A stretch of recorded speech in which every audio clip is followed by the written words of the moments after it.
चलिए हम लोग के ज्योग्राफी पढ़ना चलिए, तो हम लोग के पिछला क्लास क्या पढ़ाई हुआ था ज्योग्राफी में? क्या चीज? उल्का पिंड है ना। तो उल्का पिंड हम लोग के बारे में पढ़े थे। उससे पहले आप लोग के पढ़ाया गया था प्लूटो के बारे में। तो प्लूटो में आप लोग के प्लूटो के बारे में बताइएगा। तो देखिएगा, हम लोग के सबसे पहले प्लूटो कैमा ग्रह था, 9वां ग्रह था। लेकिन अंतर्राष्ट्रीय खगोल संघ के बैठक हुआ कब? 24 अगस्त 2000 कितना में 6 को। और फिर उसको प्लूटो को ग्रह की श्रेणी से क्या कर देगा? हटा देगा। और किस श्रेणी में डाल देगा? बौन। अभी प्लूटो को कौन सा नाम है? 13 43 40। प्लूटो को वर्तमान समय में नाम क्या है? 13 43 40। 13 43 40। 13 43 40 है ना। प्लूटो को ग्रह के श्रेणी से हटाने के 3 कारण। सबसे पहला कारण क्या? सबसे पहले आकार क्या था? छोटा। आकार क्या यानी इसका आकार है जो उपग्रहों से क्या था? छोटा। उपग्रह से भी छोटा होने के कारण इसको ग्रह से हटा दिया गया, पहला कारण था। दूसरा कारण था कि इसके देखिए जितना भी ग्रह है ना, ग्रह जो सब दीर्घवृत्ताकार पथ पे चक्कर लगाता है। लेकिन प्लूटो जो ग्रह है, प्लूटो वो क्या करता है? दीर्घवृत्ताकार पथ पे चक्कर नहीं लगाता था। ये दूसरा कारण है। लेकिन तीसरा कारण क्या है कि तीसरा कारण कि ये अपने देखिएगा, ये दीर्घवृत्त पर कक्षा यानी दीर्घवृत्त पर चक्कर नहीं लगाता है। लेकिन चक्कर लगाते लगाते सूर्य को किसके कक्षा को काट देता था? वरुण के। यानी वरुण के कक्षा को क्या करता था? काट देता था। ये 3 कारण के कारण प्लूटो ग्रह को ग्रह के श्रेणी से क्या कर दिया गया? हटा दिया गया। उसके बाद देखिएगा, आप लोग को बताया गया था कि सबसे चमकीला आप लोग के क्षुद्र ग्रह आप लोग को बताना। फिर सबसे चमकीला क्षुद्र ग्रह कौन सा है? सेरेस। सबसे चमकीला क्षुद्र ग्रह सेरेस। लेकिन सबसे चमकीला तारा पूछा गया था साइरस। और सबसे चमकीला ग्रह शुक्र। तो अब हम लोग यहाँ से पढ़े थे क्षुद्र ग्रह। क्षुद्र ग्रह किन 2 ग्रहों के बीच में स्थित है? मंगल बृहस्पति। क्षुद्र ग्रह किन 2 ग्रहों के बीच में? उसके बाद हम लोग पढ़े थे उल्का पिंड। तो देखिएगा, क्षुद्र ग्रह जब क्या करता है? क्षुद्र ग्रह को मंगल क्या करता है? अपने गुरुत्वाकर्षण के कारण क्या करता है? खींच लेता है। क्षुद्र ग्रह को मंगल अपने गुरुत्वाकर्षण के कारण खींच लेता है। जिस और खींच करके वो अपने क्या हो जाता है? आगे बढ़ जाता है। जिसके कारण बीच में कौन आ जाता है? पृथ्वी। बीच में कौन आता है? पृथ्वी। और पृथ्वी पर क्या गिरता है? जैसे पृथ्वी पर आता है तो पृथ्वी के चारों ओर क्या है? वायुमंडल है। पृथ्वी के चारों ओर क्या है? वायुमंडल है। वैसे ही आप लोग के वायुमंडल में जैसे ही आप लोग प्रवेश करेगा, तो प्रवेश करने के बाद वायुमंडल के घर्षण के कारण उसका टेम्परेचर 3000 डिग्री सेल्सियस और पूरा जलने लगता है। जिसके कारण हम लोग क्या बोलते हैं? टूटता तारा या तारे जमी पे टूटता तारा या क्या बोलते हैं? तारा जमी पे बोला जाता है। उसी को हम लोग इंग्लिश में बोलते हैं शूटिंग स्टार उसी को हम लोग क्या बोलते हैं? Shooting star. चलिए देखिएगा, अब जब कभी भी यहाँ पे जब देखिएगा यहाँ पे, तो हम लोग के वायुमंडल में है जो क्या करता है? उल्का पिंड को पृथ्वी पर गिरने से पहले ही उसको क्या करता है? जला के नष्ट कर देता है। लेकिन कुछ ऐसे आप लोग के क्षुद्र ग्रह होता है जो पृथ्वी पर आ जाते हैं। पृथ्वी पर गिर करके क्या करते हैं? गड्ढा का निर्माण करते हैं। तो वो गड्ढा हवा को हम लोग क्या बोलते हैं? क्रेटर। तो उल्का पिंड द्वारा बनने वाला गड्ढा को क्या बोला जाता है? क्रेटर। उल्का पिंड द्वारा बनने वाला गड्ढा को क्रेटर बोला जाता है। अब देखिएगा, हम लोग के इसका एग्जाम्पल है महाराष्ट्र के कौन सा जिला में? बुल्ढाना जिला। महाराष्ट्र के बुल्ढाना जिला में लोनार झील किसका उदाहरण है? क्रेटर झील। ये आप लोग के एग्जाम में पूछा हुआ क्वेश्चन है। महाराष्ट्र के बुल्ढाना जिला में जो लोनार झील है वो किस झील का उदाहरण है? क्रेटर झील का। उसी तरीका से आप लोग के दक्षिण अफ्रीका में मिलेगा नेटाल, क्रेटर द्वारा निर्मित आप लोग के नेटाल। और फिर आप लोग के एगो और मिलेगा सबसे बड़ा यूएसए में एरिजोना। तो सबसे बड़ा आप लोग के क्रेटर एरिजोना जो कहाँ में है? यूएसए में। उसके बाद आप लोग के बताया गया था यहाँ पे देखिएगा, उल्का पिंड देखिए यहाँ मंगल और बृहस्पति के बीच में रहता है क्षुद्र ग्रह। और क्षुद्र ग्रह को मंगल तीरता है, अपने क्या हो जाता है? आगे बढ़ जाता है। जिसके कारण पृथ्वी पर वो गिरता है। और पृथ्वी पर गिरता है तो पृथ्वी के यदि पृथ्वी के घूर्णन के दिशा में गिरता है, यदि पृथ्वी के घूर्णन के दिशा में गिरेगा तो आप लोग के उसे हम लोग बोलते हैं उल्का। और पृथ्वी पर गिर गया तो क्या बोलते हैं? पिंड। तो हो गया पृथ्वी पर गिरा था पिंड, तो उल्का पिंड। यदि पृथ्वी के घूर्णन के दिशा में गिरेगा तो उसे हम लोग क्या बोलते हैं? उल्का। और गिर गया पृथ्वी पर तो पिंड। गिर गया पृथ्वी पर तो क्या बोलते हैं? पिंड। अब यही आप लोग के पृथ्वी के घूर्णन के विपरीत दिशा में गिरता है तो चलेगा वहां से तो उल्का। और पृथ्वी के विपरीत दिशा में था बोलाइट। और पृथ्वी पर गिर गया था टेक्टाइट। देखिए होने से चला उल्का, पृथ्वी पर गिर गया, पृथ्वी विपरीत दिशा में तो बोलाइट और गिर गया था टेक्टाइट। अब देखिए क्या होता है? बोलाइट और टेक्टाइट विपरीत दिशा में बोलाइट और पृथ्वी पर गिर गया था टेक्टाइट। लेकिन पृथ्वी के घूर्णन के दिशा में तो चला था यहाँ पे उल्का और पृथ्वी पर गिर गया था पिंड। अब देखिए हम लोग के यहाँ पे सबसे पहले यहाँ पे देखिएगा, ये आप लोग के यहाँ पे मान लेते हैं कि क्या है, पृथ्वी। आप लोग के इसके बाद कौन मिलेगा, मंगल। और इसके बीच आप लोग के क्या मिलेगा, क्षुद्र ग्रह। फिर आप लोग के क्या मिलेगा, बृहस्पति। कौन है, बृहस्पति। अरे ये क्षुद्र ग्रह है, ये क्षुद्र ग्रह है, ये पृथ्वी पर क्या गिरता है, यही ना। तो पृथ्वी के घूर्णन के दिशा में गिरेगा तो आप लोग के क्या बोला था, उल्का पिंड। और पृथ्वी के विपरीत दिशा में गिरेगा तो इसे क्या बोलते हैं, बोलाइट। पृथ्वी के विपरीत दिशा में क्या बोलते हैं, बोलाइट। पृथ्वी के विपरीत दिशा में गिरेगा तो क्या बोलेंगे, बोलाइट कहते हैं, यही ना। अब देखिए, जब घूर्णन के दिशा में गिरता है तो इसका स्पीड कितना होता है, 72 किलोमीटर पर सेकेंड। 72 किलोमीटर पर सेकेंड। हाँ, घूर्णन के दिशा में गिरता है तो इसका स्पीड कितना रहता है, 72 किलोमीटर पर सेकेंड। हम लोग के देखिए, उल्का पिंड जब पृथ्वी के घूर्णन के दिशा में गिरता है तो कितना, 72 किलोमीटर पर सेकेंड। और यही आप लोग के जब विपरीत दिशा में गिरता है तो 12 किलोमीटर पर सेकेंड। और देखिए, ये दोनों उल्का और बोलाइट में चमकीला कौन होता है, बोलाइट। सबसे ज्यादा चमकीला कौन होता है, बोलाइट। क्या कि पृथ्वी के विपरीत दिशा में गिरने के कारण घर्षण बहुत अधिक, और घर्षण बहुत अधिक के कारण चमकता ज्यादा है और चमकीला दिखाई पड़ता है, कौन, बोलाइट। इसके बाद आप लोग इसके पहले ही आप लोग के बताया गया था कि हम लोग के देखिएगा, उल्का पिंड द्वारा पृथ्वी पर जब गिरता है तो उल्का पिंड जब पृथ्वी पर गिरता है तो बहुत बड़ा बड़ा क्या होता है, गड्ढा होता है, ठीक है ना, जिससे हम लोग क्या बोलते हैं, क्रेटर। देखिए, आज से 4 करोड़ वर्ष पहले, यानी करीब उस समय आप लोग के डायनासोर के क्या था, पृथ्वी पर राज था। यानी आज से 4 करोड़ वर्ष पहले जिस समय डायनासोर के पृथ्वी पर क्या था, राज था, है ना। और हम लोग के पूरा पृथ्वी पर क्या था, जंगल था, जंगल था। उस समय हम लोग के इजिप्टा नामक उल्का पिंड, बहुत बड़ा इजिप्टा नामक उल्का पिंड पृथ्वी पर क्या हो गया, गिर गया, जिसके कारण यहाँ पे डायनासोर के क्या हो गया, विलुप्त हो गया। और जिस जगह पे पृथ्वी पर गिरा वहाँ पे अभी वर्तमान समय में क्या था, हाँ अभी क्या है, प्रशांत महासागर है। हम लोग के सबसे बड़ा महासागर कौन सा, प्रशांत महासागर। तो वो किसके कारण हुआ, तो इजिप्टा नामक उल्का पिंड के गिरने से हुआ। और उतनी घड़ी हम लोग के पृथ्वी पर कौन सा जानवर रहता था, डायनासोर। और उसका क्या हो गया, विलुप्त हो गया। वो डायनासोर का क्या हो गया, विलुप्त। और उसको गिरने से हम लोग के पृथ्वी पर जंगल था, पूरा जंगल पृथ्वी के अंदर चला गया, है ना। और डायनासोर भी पूरा तबाह हो गए, सब जत गए पृथ्वी के अंदर, जिसके कारण आज हम लोग उससे पेड़ पौधे धासा, तो उससे हम लोग किस रूप में यूज करते हैं, तो कोयला, पेट्रोलियम, ये सब के रूप में, है ना। तो ये सब पेट्रोलियम या कोयला, ये सब बहुत दिनों के बाद बनता है, करोड़ों वर्ष लग जाते हैं ये सब के बनने में। चलिए, इसके बाद आप लोग के पढ़ाई हुआ था, जैसे में आप लोग को उल्का पिंड जब पृथ्वी पर गिरता है तो आप लोग के कुछ घटनाएं होते हैं ना। ठीक है, जैसे ही उल्का पिंड है तब पृथ्वी पर जैसे ही उल्का पिंड गिरता है तो उसके टुकड़ा हो जाता है, और पृथ्वी के गुरुत्वाकर्षण के कारण क्या हो जाता है, जलने लगता है। और वो जिससे हम लोग क्या बोलते हैं, रेड रेन, जिसे क्या बोला जाता है, रेड रेन बोला जाता है ना। जैसे पृथ्वी पर गिरेगा तो इसके जैसे पृथ्वी पर गिरता है तो घर्षण के कारण इसमें क्या हो जाता है, तापमान बढ़ जाता है पृथ्वी के, जिससे हम लोग क्या बोलते हैं, ग्लोबल वार्मिंग। तो उल्का पिंड के गिरने से पृथ्वी का ग्लोबल वार्मिंग क्या होता है, बढ़ जाता है। ग्लोबल वार्मिंग को हम लोग बोलते हैं वैश्विक तापमान, यानी वायुमंडल, पृथ्वी के वायुमंडल का टेम्परेचर क्या कर देगा, बढ़ा देगा। उसी को हम लोग क्या बोलते हैं, ग्लोबल वार्मिंग। अब देखिए, पृथ्वी पर उल्का पिंड गिरेगा तब पृथ्वी का द्रव्यमान को क्या करेगा, बढ़ावेगा। द्रव्यमान बढ़ेगा कोई भी चीज़ का तो उसको घूरने का स्पीड में क्या होगा, कमी होगा। और झुकाव में क्या होगा, वृद्धि। हम लोग के पृथ्वी है जो अभी कितने अक्ष पे झुका हुआ है, 23.5 डिग्री।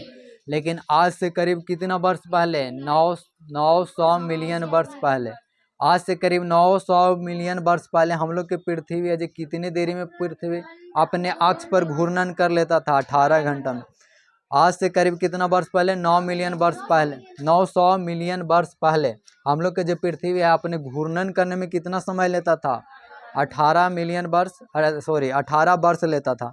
लेकिन अभी हम लोग के कितना, 18 घंटा, कितना घंटा लेता था, 18 वर्ष बोला गया था, नहीं 18 घंटा। अभी हम लोग का कितना समय ले रहा है, 24 घंटा। हम लोग के पृथ्वी जो अपने अक्ष पर कितनी देरी में घूर्णन कर लेता है, 24 घंटा। आज आगे देखिएगा, हाँ, यानी 41,000 वर्ष पहले, 41,000 वर्ष पहले पृथ्वी अपने अक्ष पर 21 डिग्री झुके हुए थे। कितना, 21 डिग्री। लेकिन हम लोग के देखिएगा, हम लोग के पृथ्वी पर दिन भर में हमेशा, यानी रातों दिन करीब 100 से 50-100 उल्का पिंड हमेशा पृथ्वी पर गिरा है, ठीक ना। हमेशा प्रतिदिन 50, 60, 70, 100, 150 के आसपास प्रतिदिन गिरा है उल्का पिंड। और उल्का पिंड गिरेगा तो पृथ्वी के द्रव्यमान में क्या होगा, वृद्धि होगा। और द्रव्यमान में वृद्धि होगा तो झुकाव आप लोग के पृथ्वी के क्या होगा, बढ़ेगा। अब 41,000 वर्ष पहले हम लोग के पृथ्वी कितने अक्ष पे झुका हुआ, 21 डिग्री। लेकिन वर्तमान समय में कितना है, 23.5 डिग्री। 23.5 इस यहाँ तक आप लोग का ऑलरेडी पढ़ाई हो चुका था, है ना। अब देखिए आज हम लोग पढ़ेंगे क्या, आज हम लोग पढ़ेंगे पूछल तारा, धूमकेतु। धूमकेतु आज हम लोग पढ़ेंगे पूछल तारा, उसी को हम लोग क्या बोलते हैं, धूमकेतु। तो चलिए देखिएगा, धूमकेतु तो धूल कण के बना हुआ क्या होता है, धूमकेतु है जो धूल कण के बना होता है। किसका बना होता है, धूल कण के। धूमकेतु है जो किस चीज़ के बना होता है, धूल कण के बना होता है। अब देखिएगा हम लोग धूमकेतु पढ़ने से पहले आप लोग के सौर मंडल की उत्पत्ति संबंधित सिद्धांत बताया गया था। सौर मंडल की उत्पत्ति संबंधित सिद्धांत आप लोग के टोटल कितने वैज्ञानिकों ने दिए थे, 5 वैज्ञानिक, जिसको में सक्सेसफुली किसका हुआ था, सक्सेस लिलिटन। तो लिलिटनमा क्या क्या था, लिलिटन क्या कहा था कि हम लोग के सूर्य है, सूर्य के अतिरिक्त कितने तारे, 2 तारे। एक तारा वृद्धावस्था में था, जिसके कारण उसको में क्या हो गया, विस्फोट हुआ। अब विस्फोट हुआ उसके कारण क्या हुआ, ब्लैक होल का निर्माण हुआ, और उसका ब्लैक होल दूसरे का तारा के जा सके क्या हो गया, टकरा गया, वो भी क्या हो गया, विस्फोट। और जिसके कारण हम लोग के ग्रह और किसका, क्षुद्र ग्रह, आप लोग के उपग्रह, ये सब के क्या हुआ, निर्माण हुआ। अब कोई भी चीज़ देखिए ब्लास्ट करेगा तो उसका गर्दा उड़ेगा ना, धूल कण सब उड़ेगा ना, तो वही सब बहुत अधिक मात्रा में क्या हुआ, धूल कण।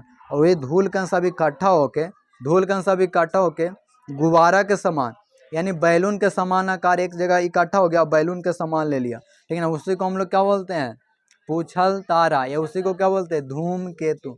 उसी को हम लोग क्या बोलते हैं, पूछल तारा, या क्या बोला जाता है, धूमकेतु बोला जाता है। अब देखिए धूमकेतु है जो देखिएगा, धूमकेतु जब चक्कर लगाता है तो क्या होता है, चमकीला दिखाई पड़ता है। घर्षण के कारण क्या दिखाई पड़ता है, चमकीला, ठीक ना। और धूमकेतु जो तारा है, धूमकेतु पूछल तारा, जो अपने पथ पे ये भी चक्कर लगाता है, परवलयाकार पथ पे। किस पथ पे, कैसे पथ पे, परवलयाकार। धूमकेतु जितना भी ग्रह है सब किस पथ पे चक्कर लगाता है, परवलयाकार पथ पे। धूमकेतु भी हम लोग के कैसा चक्कर लगाता है, परवलयाकार। किस मार्ग पर चक्कर लगाता है, परवलयाकार मार्ग पर चक्कर लगाता है। अब देखिएगा यहाँ पे पूछल तारा, उसी को क्या बोलते हैं, धूमकेतु। जब ये सूर्य का चक्कर लगाता है परवलयाकार मार्ग पे, परवलयाकार मार्ग पे सूर्य के चक्कर लगाता है, तो इसका जो पूंछ रहता है, पूंछ, टेल जिसको बोलते हैं, वो सूर्य के किस दिशा में रहता है, विपरीत दिशा में। तो आप लोग के हमेशा एग्जाम में पूछा जाता है, जो धूमकेतु तारे होते हैं उसका पूंछ तो सदैव सूर्य के क्या होता है, विपरीत दिशा में। सदैव सूर्य के क्या होता है, विपरीत दिशा में। अब देखिए धूमकेतु जो होता है ना, धूमकेतु यानी पूछल तारा, उसका 3 भाग होता है। उसका आप लोग के टोटल 3 भाग, उसका 3 भाग टोटल होता है। उसका टोटल आप लोग के 3 भाग। देखिए ये आप लोग के होता है शीर्ष, आगे वाला भाग को बोलते हैं शीर्ष, और शीर्ष को हम लोग बोलते हैं कोमा। इसको क्या बोलते हैं, कोमा। तब पूछल तारा के 3 भाग होगा, इसको हम लोग बोलते हैं कोमा, इसको क्या बोला जाता है, कोमा। और मध्य भाग को हम लोग बोलते हैं क्या, मध्य भाग को हम लोग बोलते हैं नाभि। मध्य भाग को क्या बोलते हैं, नाभि। और पीछे वाला भाग को बोलते हैं पूंछ, पीछे वाला भाग को क्या बोलते हैं, पूंछ। तो धूमकेतु के ही कितने भाग, 3 भाग। धूमकेतु के कितने भाग होते हैं, 3 भाग। आगे वाला भाग यानी शीर्ष को हम लोग बोलते हैं कोमा, मध्य भाग को हम लोग क्या बोलते हैं, नाभि। मध्य भाग को क्या बोला जाता है, नाभि। और जो पीछे वाला भाग है उसको पूंछ, इंग्लिश में बोलते हैं टेल, यही ना, पूंछ। तो ये धूमकेतु के ही 3 भाग होते हैं। अब देखिएगा हम लोग के धूमकेतु की संख्या बहुत ज़्यादा है, धूमकेतु की संख्या बहुत ज़्यादा है। और सब किसका चक्कर लगा रहा है, सूर्य का।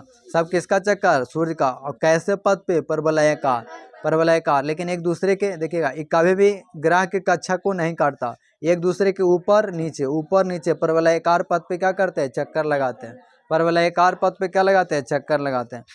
अब यहाँ पे देखिए धूमकेतु यानी पूछल तारे की संख्या बहुत ज़्यादा है। जेकरा में देखिएगा आप लोग के कुछ इंपॉर्टेंट आप लोग के पूछल तारा, जैसे में यहाँ पे सेकी नामक पूछल तारा है जो दिन में दिखाई पड़ता।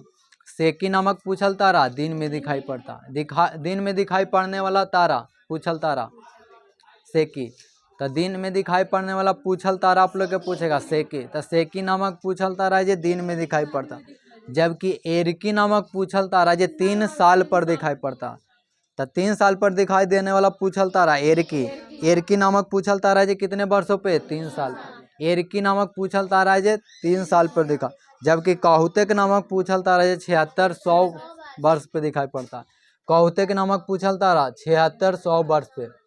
काहुतेक नामक पूछल तारा है जो कितने वर्षों पर, 7600 वर्षों पर। और हम लोग के सबसे इम्पोर्टेंट जो पूछल तारा है धूमकेतु, जिसको हम लोग बोलते हैं, वो आप लोग क्या है, हेली का धूमकेतु। हेली नामक धूमकेतु है ना 76 वर्ष पर दिखाई पड़ता। हेली नामक धूमकेतु कितने वर्ष पर? 76 वर्ष पर। हेली नामक धूमकेतु कितने वर्ष पर दिखाई पड़ता है? 76 वर्ष पर। तो देखिएगा, ये हम लोग के हेली नामक धूमकेतु है ना, जो 3 फरवरी 2062 को हम लोग के दिखाई पड़ेगा। हम लोग के हेली नामक धूमकेतु है, हेली नामक यानी हेली नामक पूछल तारा यानी धूमकेतु, जो हम लोग के कितने वर्षों पर दिखाई पड़ेगा? हाँ, 76 वर्षों पर दिखाई पड़ता है। आगे दिखाई कब पड़ेगा? तो 3 फरवरी 2062 को। 3 फरवरी 2062 को कब दिखाई पड़ेगा? 3 फरवरी 2062 को। 3 फरवरी 2062 को। और इससे पहले कब दिखा? चलिए ध्यान दीजिए इधर, काला अलग करिए तुम लोग। इससे पहले हम लोग के दिखाई कब पड़ा था? 9 फरवरी 1986 को। इससे पहले हम लोग के कब दिखाई पड़ा था? 9 फरवरी 1986 को। और हम लोग के दिखाई कब पड़ेगा? तो 3 फरवरी। हंस रही है, उखनी का काम है, करे दो। तो तुहनी काला दांत भी दो लगती है, तो तुहनियों क्या हंसना लोल कहीं के। चलिए ध्यान दीजिए इधर। चलिए देखिएगा, आप लोग के सेकी नामक पूछल तारा है जो कब दिखाई पड़ता? हाँ, तो दिन में दिखाई पड़ने वाला पूछल तारा सेकी, जबकि 3 वर्षों पर दिखाई पड़ने वाला पूछल एरकी। एरकी नामक पूछल तारा जो कितने वर्षों पर? और कहुतेक 7600। कहुतेक नामक पूछल तारा 7600। और जबकि आप लोग के सबसे इम्पोर्टेंट हेली का धूमकेतु। हेली का धूमकेतु कितने वर्षों पर दिखाई पड़ते हैं? और आगे दिखाई कब पड़ेगा? 3 फरवरी 2062 को पुनः दिखाई देगा। 3 फरवरी 2062 को। ऐसा पीछे बार दिखाई कब पड़ा था? 9 फरवरी 1986 को, है ना। अब देखिएगा, हम लोग के जो क्षुद्र धूमकेतु है, धूमकेतु पूछल तारा है जिसका किस पथ पे चक्कर लगाता है? हाँ, परवलयाकार पथ पे, है ना। चलिए, इसको हम लोग के पूछल तारे के कितने भाग? कौन कौन? कौमा, मध्य भाग, हाँ, कौमा, नाभि और फिर पूछ।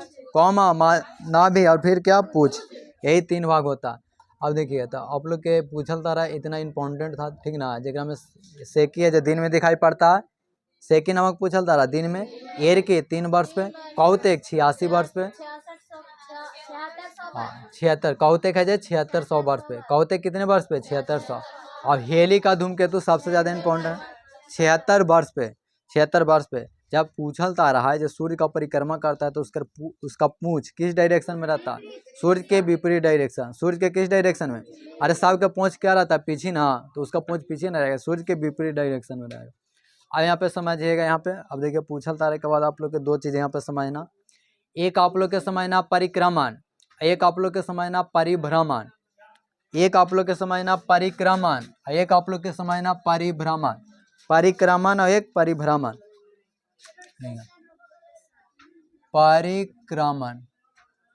परिक्रमण इसको हम लोग बोलते हैं इंग्लिश में रिवोल्यूशन।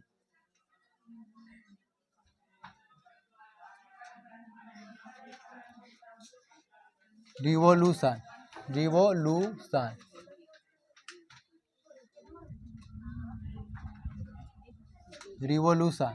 अब देखिए, एक होता है परिभ्रमण। परिभ्रमण को हम लोग बोलते हैं घूर्णन। और इसी को हम लोग बोलते हैं रोटेशन। यही ना, रोटेशन। चलिए समझिएगा, यहाँ पे आप लोग के 2 गो। सबसे पहले हम लोग समझेंगे परिक्रमण, रिवोल्यूशन, इंग्लिश में रिवोल्यूशन, परिक्रमण। देखिए, परिक्रमण होता है क्या कि हम लोग के जितना भी ग्रह है सूर्य के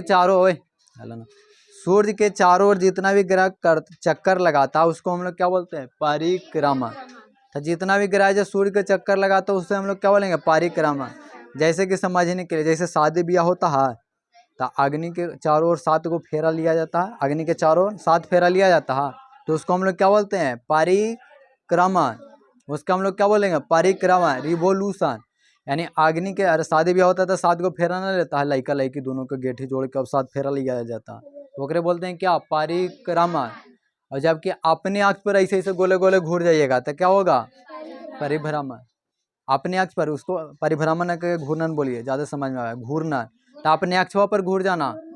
वैसे आप लोग पकड़ लें गोले गोले इसे नचा देंगे तो क्या हो जाइएगा, गोले गोले नच जाएगा। तो कोई के दूसरा के गोले गोले घूर जाएगा तो उसको क्या बोलेंगे, परिक्रमण, परिक्रमण, ठीक ना। चलिए, तो आप लोग के परिक्रमण, आप लोग क्या होता है, परिक्रमण क्या होता है, सूर्य के चारों ओर घूरेगा तब परिक्रमण। हाँ, सूर्य के चारों ओर घूरेगा तब परिक्रमण, और अपने अक्ष पर घूर जाएगा गोले गोले तब। हाँ, घूरना नहीं आ परिभ्रमण, घूरना नहीं आ परिभ्रमण। अब देखिएगा यहाँ पे समझिएगा, हम लोग वो गाना सुने आप लोग, जरूरी था कि हम दोनों तवाफ़े आरजू करते, न सुने हैं देखिएगा वैसे, जरूरी था कि हम दोनों तवाफ़े आरजू करते। देखिए तवाफ़ का मतलब होता है क्या, तवाफ़ को उर्दू में हम लोग बोलते हैं परिक्रमा। तवाफ़ को उर्दू में क्या बोला जाता है, परिक्रमा। और आरजू माने होता है इच्छा। आरजू माने क्या होता है, इच्छा। तो दो गो लड़का लड़की रहेगा ना तो उन लोग दोनों के बहुत बड़े बड़े इच्छा रहता है कि हम लोग दोनों पहले क्या हो जाए, एक हो जाए, एक से फिर क्या हो जाए, दो हो जाए, दो से फिर तीन हो जाए, तीन से क्या हो जाए, चार हो जाए। तो जरूरी था कि हम दोनों तवाफ़े आरजू करते, मगर फिर आरजुओं का बिखरना भी जरूरी था। बिखर गया, यहाँ पे चारों ओर बिखर गया, ठीक ना। तो उर्दू में हम लोग देखिए परिक्रमण को उर्दू में क्या बोलते हैं, तवाफ़। आरजू माने होता है इच्छा, ठीक ना।